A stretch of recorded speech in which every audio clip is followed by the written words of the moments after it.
Bueno, muy buenos días. Estamos en Nación Disenso. Este es el tercer programa de discusión, análisis de coyuntura, desde un punto de vista estructural, desde un punto de vista de hablar de los problemas de nuestra sociedad latinoamericana, de nuestra sociedad ecuatoriana, con líderes de opinión, con gente involucrada en la vida pública. Desde una perspectiva independiente nuestro análisis, desde una perspectiva absolutamente crítica de la realidad y disintiendo con los discursos prefabricados y absolutamente hegemónicos que nos propone el mass media.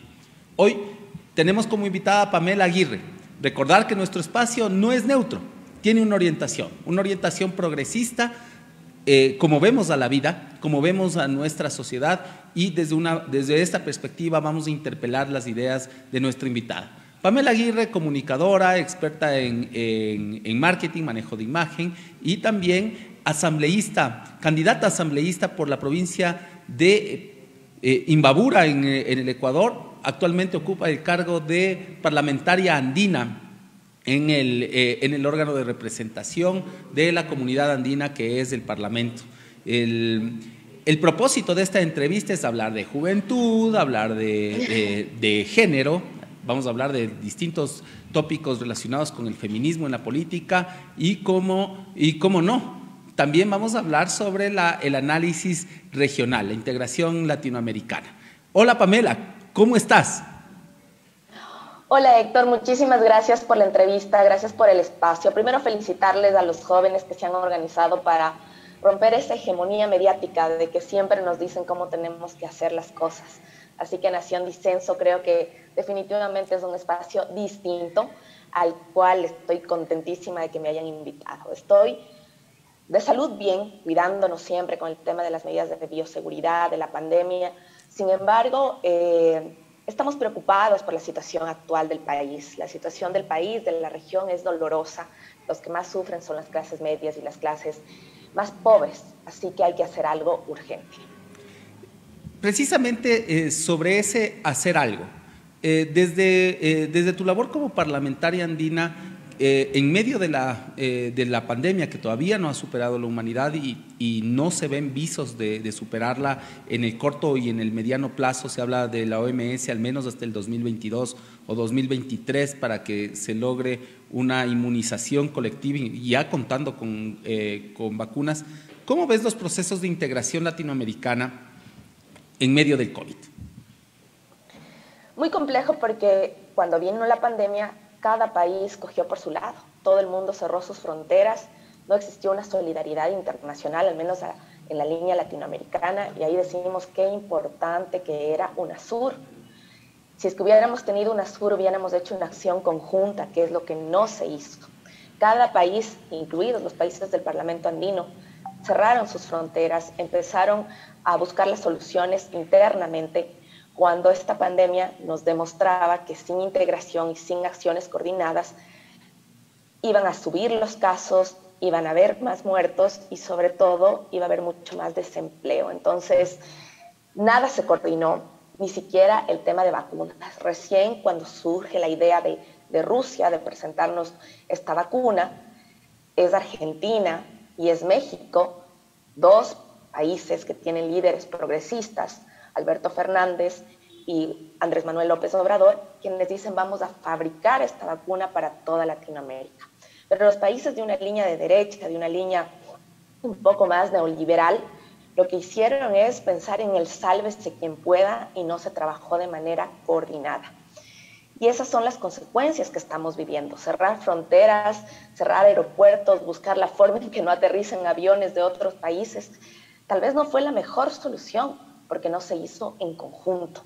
Y esa es la enseñanza más grande que nos queda, que el sálvese quien pueda lo único que hace es traer consecuencias más grandes. La integración tiene que ser un propósito regional, sobre todo para los países bolivarianos, los países que luchamos por tener una identidad propia como latinoamericanos, sin que nos impongan desde otros imperios qué debemos pensar, qué debemos decir y cómo debemos autodeterminarnos. Los pueblos tienen su autodeterminación propia y esa es una de las luchas más fuertes desde el Parlamento andino. Como parlamentaria andina, he presentado 38 iniciativas normativas, casi una iniciativa por mes, enfocada en 3 temas fundamentales.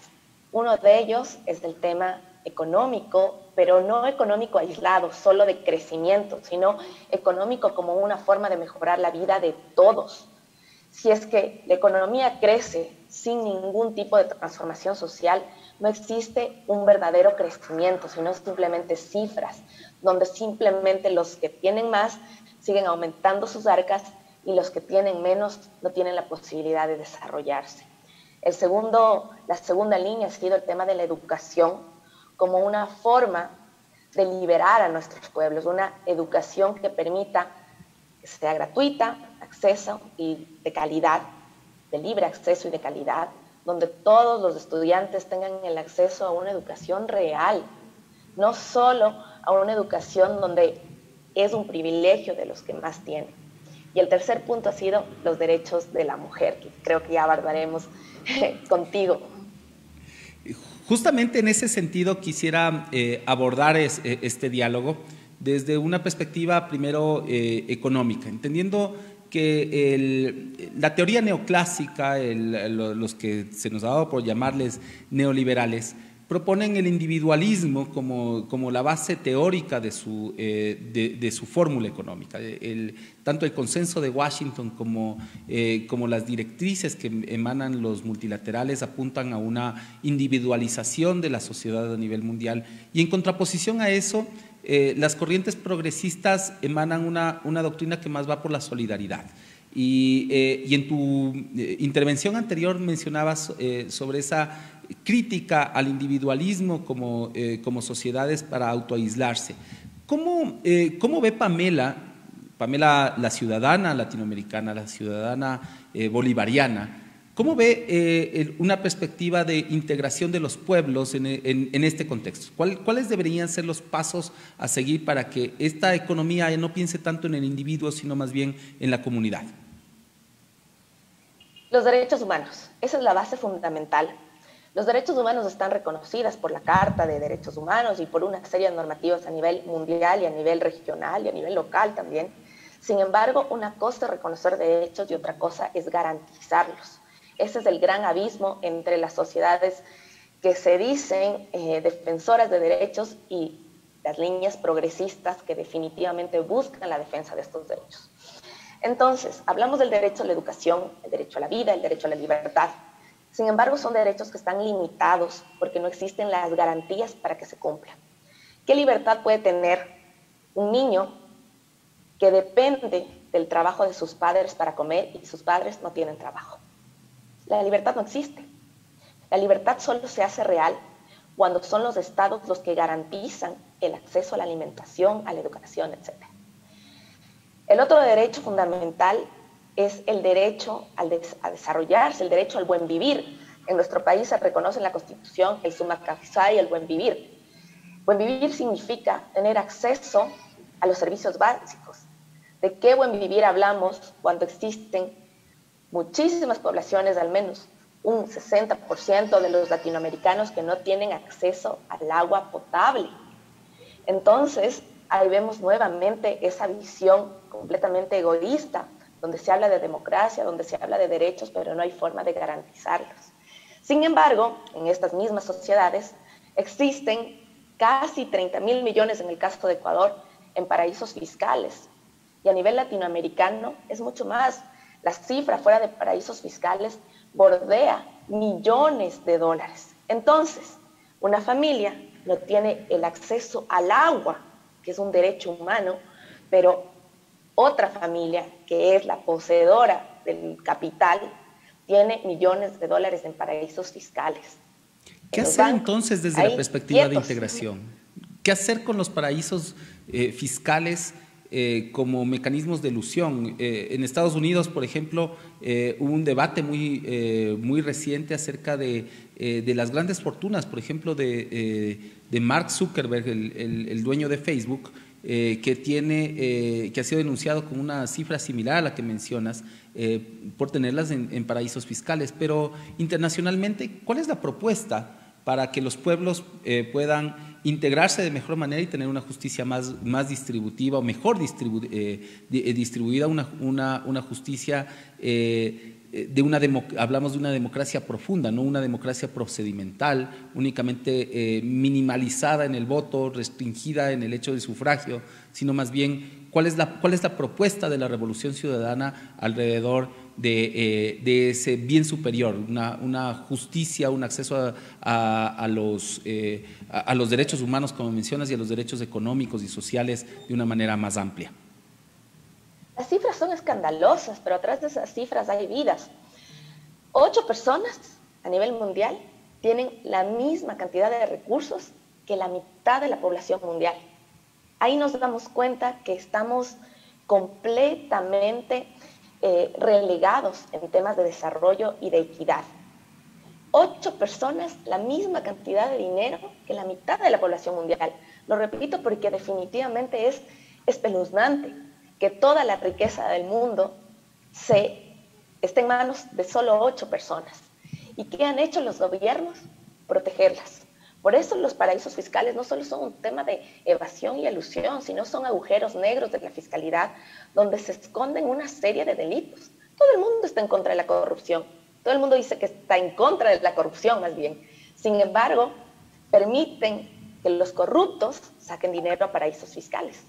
Entonces, la realidad es quién está en contra de la corrupción y que toma acciones para ello. Recordarás que en Ecuador iba a hacerse una veeduría internacional donde iba a venir Naciones Unidas y otra serie de organismos internacionales. Sin embargo, ni siquiera llegaron a posesionarse, porque ahí es donde empieza a haber un debate real sobre qué pasa con el dinero que está en paraísos fiscales.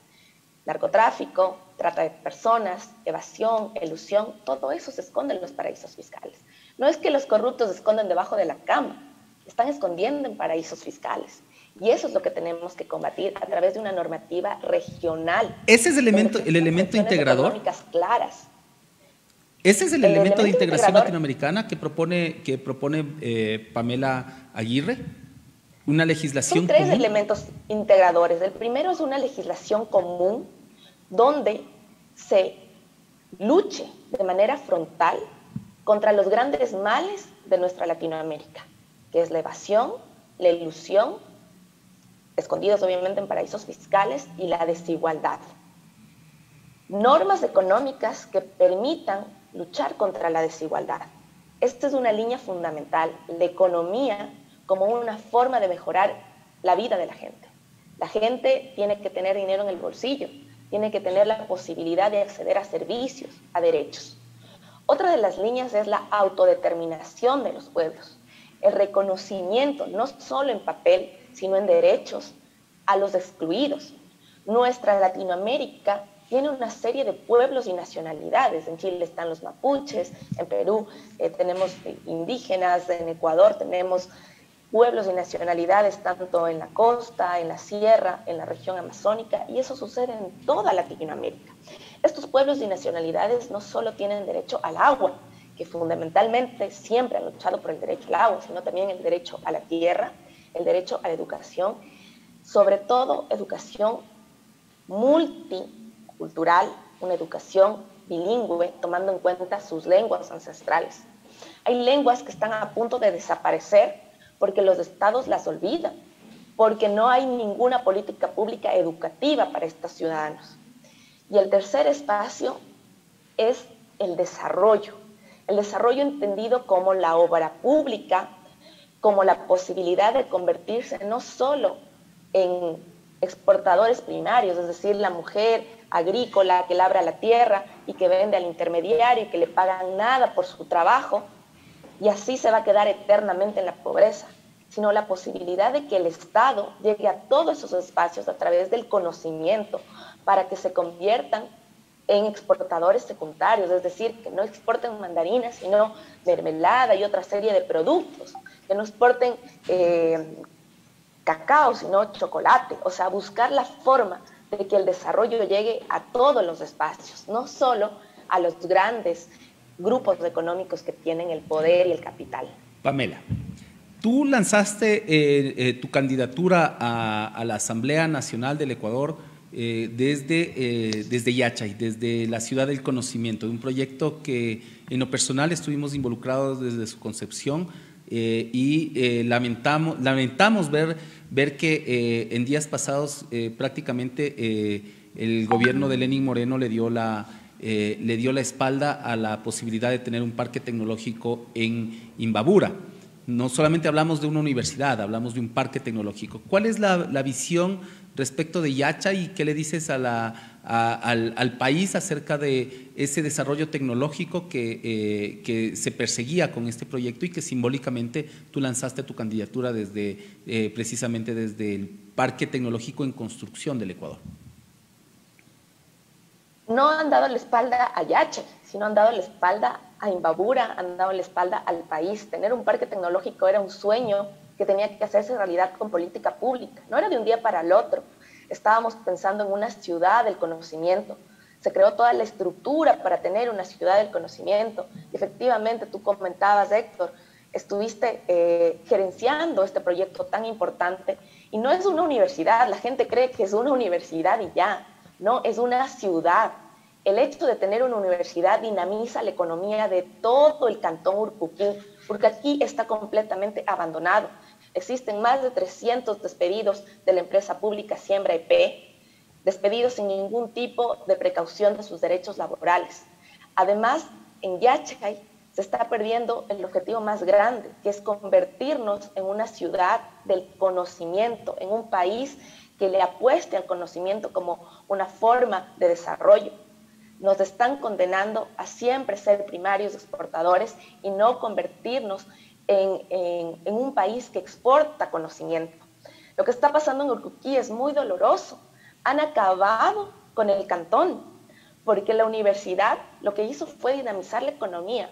Vinieron más estudiantes, empezó a generarse turismo, empieza a haber circulante en la economía, pones una farmacia, pones el registro civil, pones una serie de entidades públicas y también privadas, empiezan a poner restaurantes, hoteles, etc.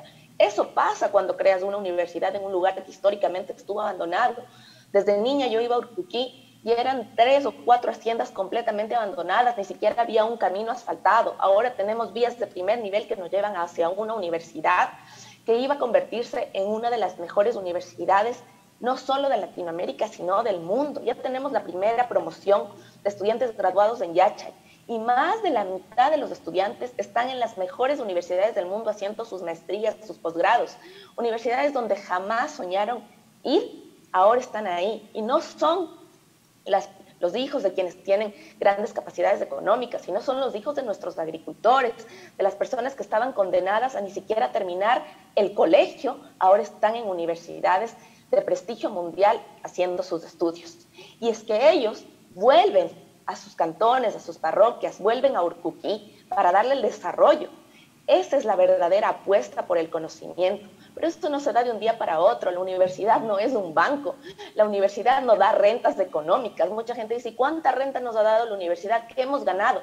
La universidad no se valora en temas económicos. Pongo una universidad y cuánto retorno financiero tengo. Esa es una concepción completamente errada. La universidad lo que hace es transformar la vida de quienes estudian ahí, la vida de quienes se encuentran dentro de esta ciudad, como es Yachay, y ahí empiezas a ver el desarrollo, no de un día para otro, sino será dentro de 10, de 15 años. Estaba programado para el 2040 ya tener una verdadera ciudad del conocimiento. Iba a ser la primera ciudad planificada del Ecuador y todo eso han destruido. Qué dolor ver todas las familias que se hicieron muchísimas ilusiones y que formaron el Comité de Trabajadores para la Defensa, no solo de Siembra EP, sino de la universidad. Desde ese lugar, todos los candidatos jóvenes a la Asamblea Nacional hemos dado nuestro compromiso firmando un manifiesto sobre que recuperaremos el derecho a la educación pública, gratuita y de calidad y haremos toda nuestra gestión legislativa para que Yachay no muera, para que la ciudad del conocimiento siga en ese plan inicial de la revolución ciudadana de convertirle en un parque tecnológico y una ciudad realmente que sea un polo de desarrollo para el norte del país. Nuestro compromiso no solo es con Yachay, sino con los estudiantes, con los trabajadores, con los comuneros, porque ellos vieron el desarrollo. Nos comentaban los comuneros, yo he ido a varias reuniones, que el ingreso por temas de impuestos, por la construcción de la universidad, etcétera, por el pago de patentes, ha sido el ingreso que se logró en 1 o 2 años cuando se estaba construyendo la universidad, fue similar al ingreso durante los últimos 40 años. Eso hizo la universidad dentro de una población como Urcuquí históricamente abandonada. ¿Qué tenemos que hacer? Luchar en organismos internacionales. Yo pondré acciones internacionales en organismos como el Parlamento Andino, como el Parlasur, como la Eurolab. Estamos pensando en ir a la Comisión Interamericana de Derechos Humanos, porque el derecho a la educación no puede ser pisoteado y el derecho a los trabajadores tampoco.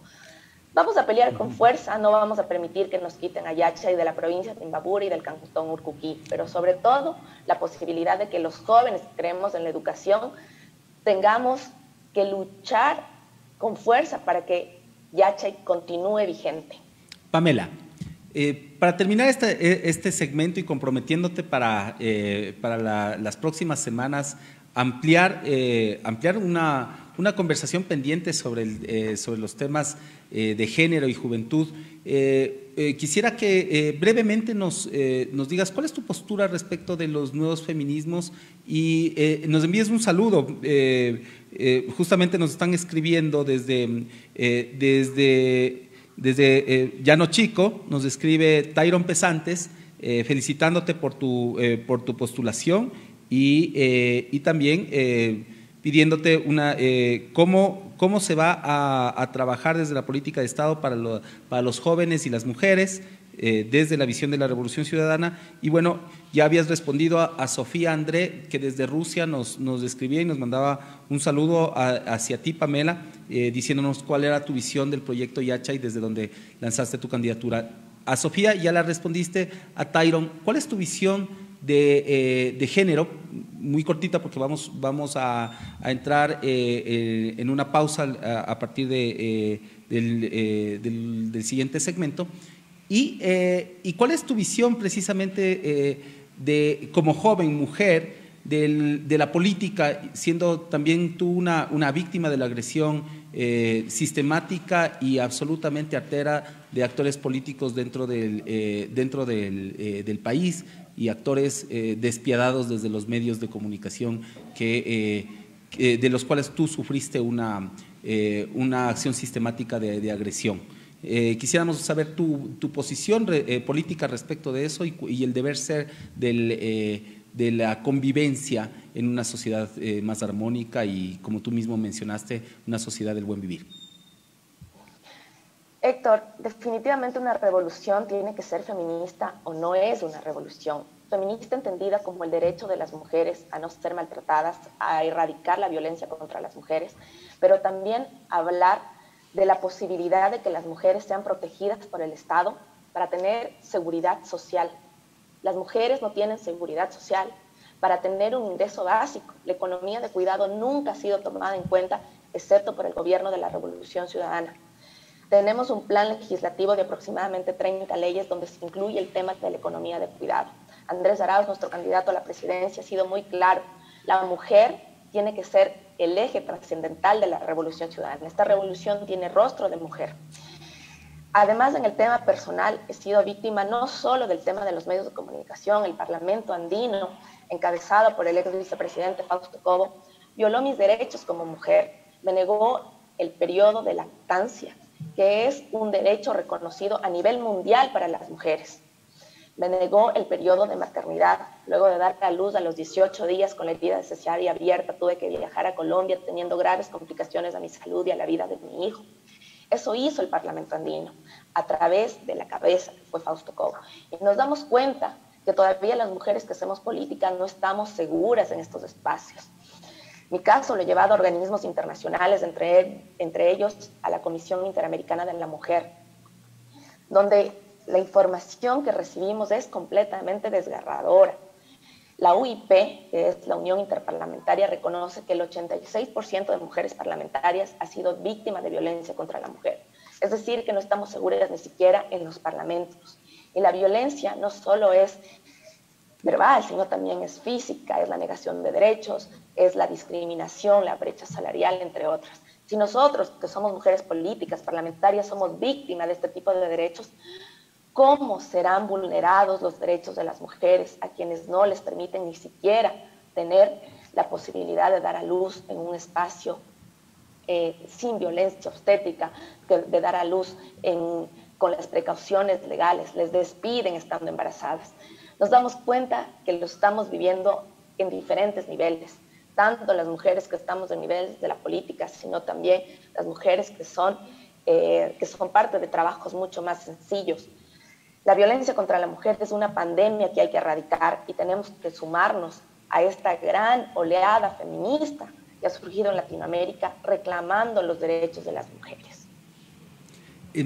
Pame, y con esta familiaridad que siempre te hemos tratado como jóvenes, como militantes de un proceso revolucionario que, como tú dices, tiene rostro de mujer y tiene la ternura de una madre. Te pregunto, para dar paso e introductorio a nuestro siguiente segmento, que luego vendrá de la pausa, algo que les estamos preguntando a nuestros invitados, desde una óptica de soberanía alimentaria, de una óptica de la economía política de la gastronomía, de la economía política de los sabores de los dolores de nuestra tierra. ¿Cuál es tu plato favorito? ¿Qué es lo que te gusta comer? ¿Qué es lo que hace tu día feliz desde el punto de vista del gusto? Mi comida favorita son los helados de paila. O sea, para mí el hecho de tomarme un helado de paila, aquí en la provincia de Imbabura tenemos un lugar muy reconocido que es la heladería Rosalía Suárez. Los helados de paila nacieron, la tradición de los helados de paila aquí en Imbabura. Es mi comida favorita en temas de dulce y en temas de sal, un yaguar locro. No hay nada que supere un buen yaguar locro con esa sangrecita deliciosa, así que esos son mis dos platos favoritos. En unos minutos le vamos a dar paso a Pablo Cruz.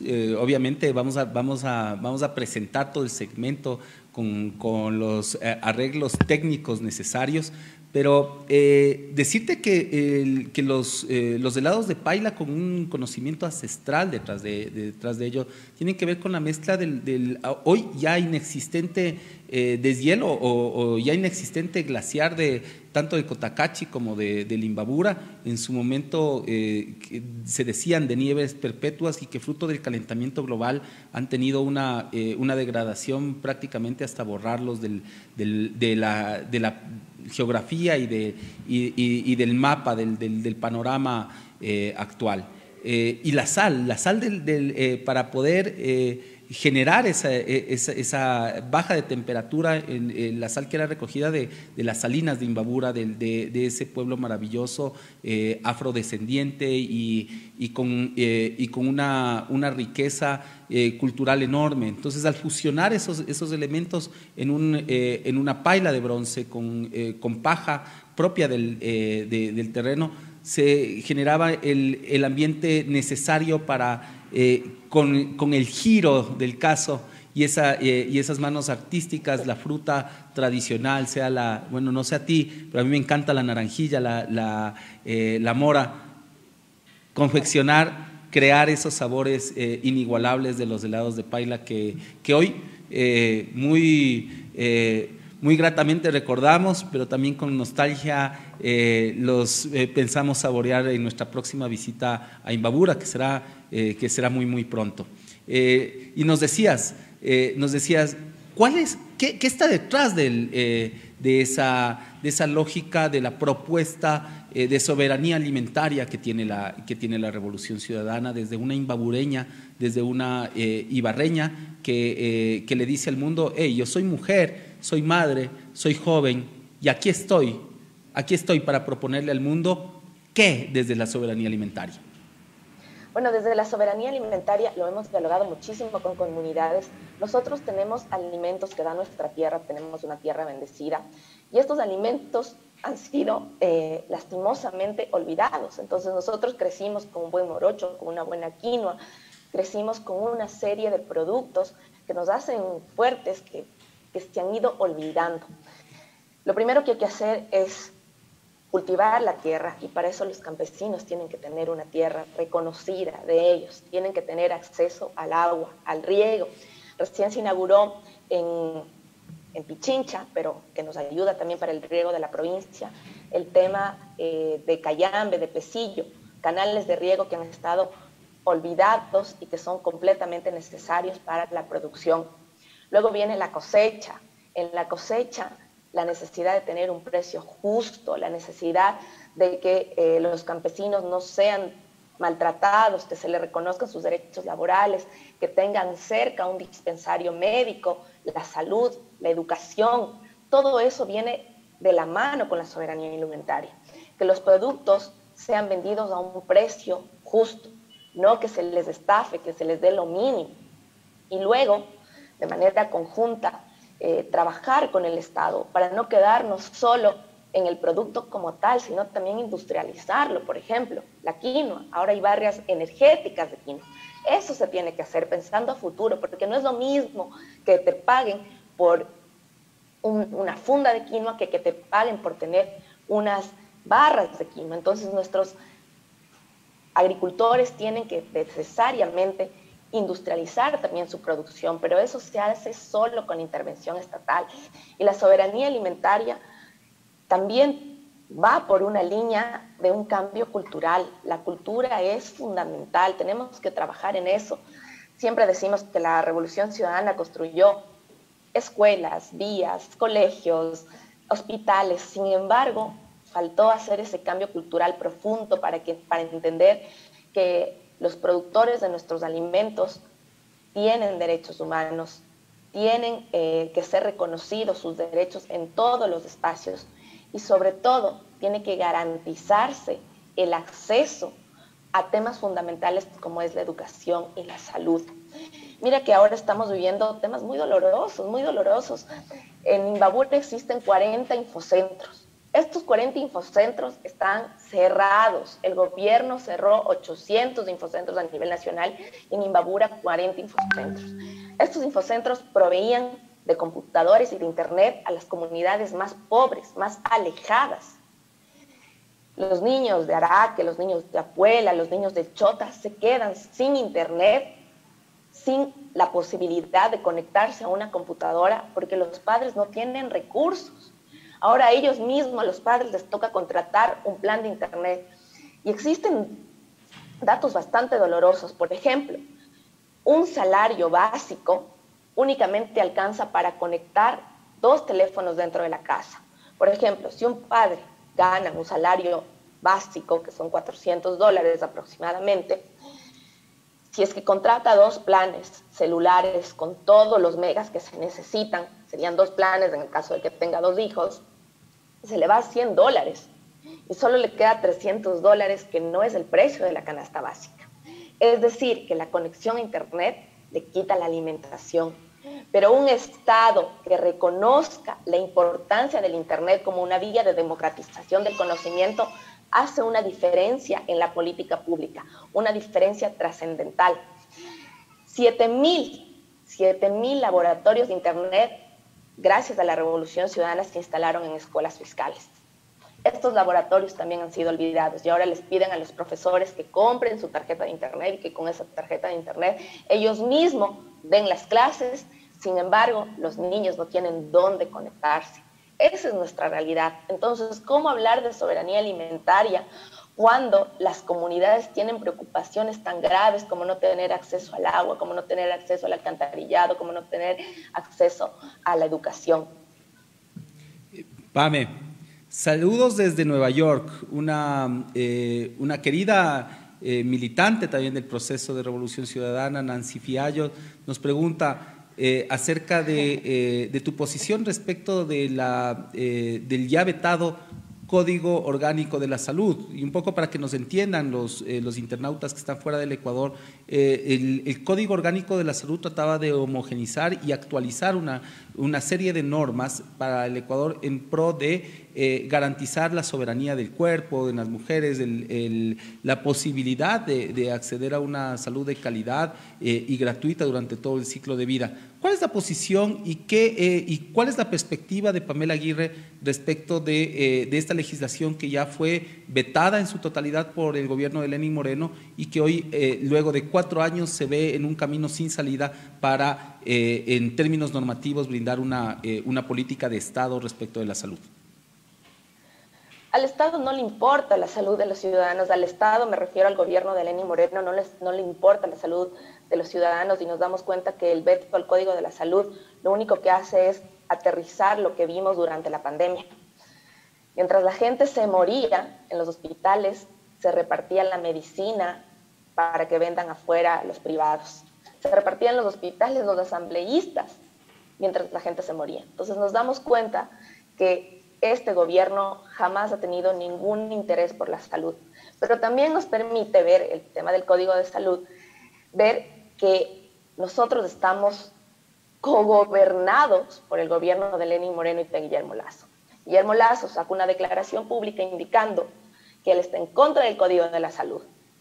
2 días después, o como diríamos los jóvenes, 3 doritos después, Lenín Moreno veta el Código de la Salud. Entonces, quien está cogobernando es Guillermo Lasso. Durante estos 4 años, quien siempre ha votado las normas que ha propuesto Moreno, la ley supuestamente humanitaria, que de humanitaria solo tiene el título, más bien es una trampa, la ley de finanzas públicas, que no ha buscado ningún financiamiento público, más bien sacar el dinero de los bolsillos de los ecuatorianos, todas han sido aprobadas con la mayoría de Creo, y Creo es quien viene a pedir el voto. Entonces, las mujeres tenemos muy claro que la propuesta del candidato de la banca es no respetar nuestros derechos como mujeres, no respetar uno de los derechos fundamentales, que es no tener la violencia obstétrica, no ser víctimas de violencia obstétrica, que se radica también la violencia de género.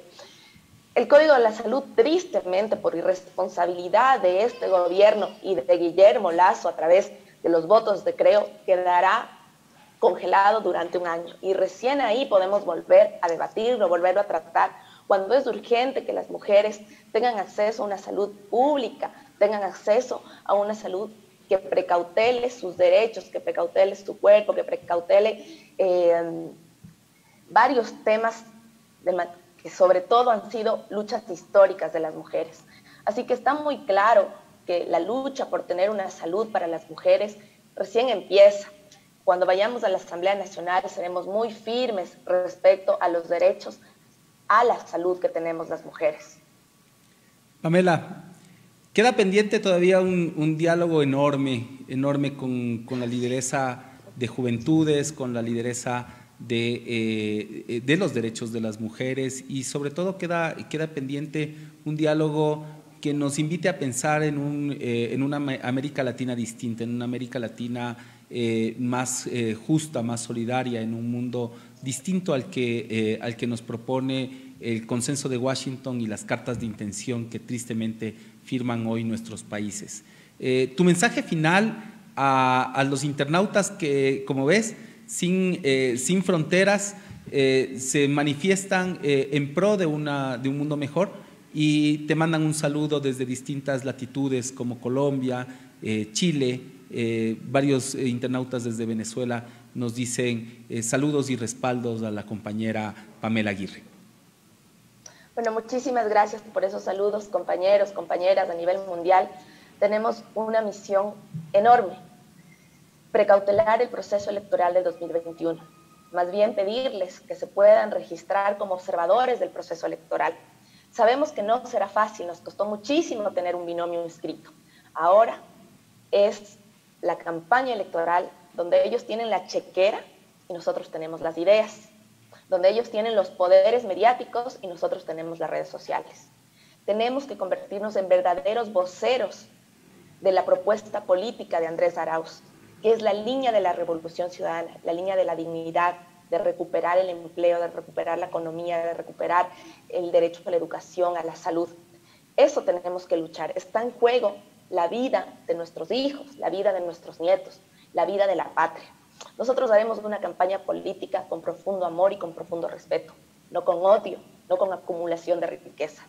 Al contrario, lo que le promoveremos al pueblo ecuatoriano es cambiar este modelo terrible que hemos tenido los 3 últimos años, donde la pobreza se ha disparado más que en el feriado bancario de 1999, donde han sacado miles de millones de dólares al extranjero cuando la gente se estaba muriendo.